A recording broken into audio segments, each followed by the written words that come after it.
ఉప్మా రవ్వతో ఇడ్లీ కూడా చేయొచ్చా? అవునండి, కేవలం 3 పదార్థాలతో అప్పటికప్పుడు సుతిమెత్తని చిట్టిడ్లీలు తయారైపోతాయి. వీటికి చివర్లో తాలింపు వేస్తే రుచి అదిరిపోతుంది. మరి ఎలా చేయాలో చూద్దామా?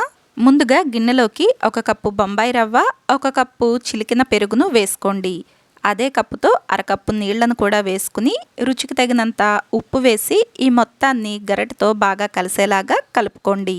అయితే ఇక్కడ పెరుగొచ్చేసి తాజా పెరుగును తీసుకోండి. పుల్లటి పెరుగును తీసుకుంటే మనం ఇడ్లీ తినేటప్పుడు పుల్లగా అనిపిస్తాయి. ఇలా కలుపుకునేటప్పుడు మనకు పిండి కాస్త గట్టిగా ఉందనిపిస్తే 1 లేదా 2 స్పూన్ల వరకు నీళ్లను వేసుకోవచ్చు. ఈ మిశ్రమం వచ్చేసి మనకు ఇడ్లీ పిండి ఎలా ఉంటుందో అలా కాస్త గట్టిగానే ఉండాలి, మరీ పల్చగా లేకుండా చూసుకోండి. తర్వాత దీనిలోకి 1/2 స్పూన్ తినే సోడా వేసుకుని మరొకసారి బాగా కలుపుకుని మూత పెట్టేసి 10 నిమిషాల పాటు పక్కన పెట్టుకోండి. అడుగున చిల్లులున్న ప్లేట్లోకి ఈ మిశ్రమాన్ని వీడియోలో చూపిస్తున్నట్లుగా ఇలా చిన్న చిన్న ఇడ్లీల్లాగా వేసుకోండి. ఈ ప్లేట్కు నూనె రాయాల్సిన అవసరం లేదు. మీరు చిట్టిడ్లీల ప్లేట్ ఉంటుంది కదా, దానిలో అయినా వేసుకోవచ్చు. ఇలా వేసుకున్న ఈ ప్లేట్ను ఇడ్లీ పాత్రలో అడుగున నీళ్లు వేసి పాత్రలో పెట్టి మూత పెట్టి 5 నుండి 7 నిమిషాల పాటు ఉడికించుకోవాలి.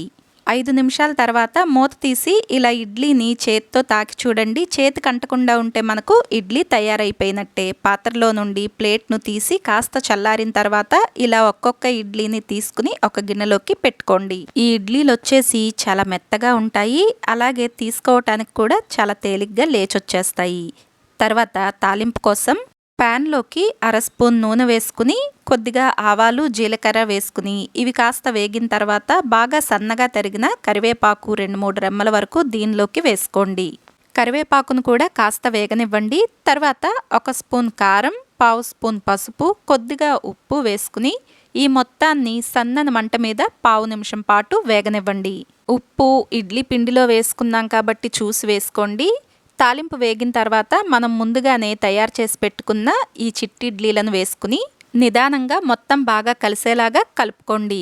ఇలానే తాలింపు మొత్తం ఇడ్లీలకు బాగా పట్టేలాగా చూసుకుంటూ 1 లేదా 2 నిమిషాల పాటు సన్నని మంట మీద మధ్య మధ్యలో కలుపుకుంటూ వేయించుకోండి. అంతేనండి, ఉప్మా రవ్వతో అప్పటికప్పుడే మనకు సుతిమెత్తని చిట్టిడ్లీలు తయారైపోతాయి.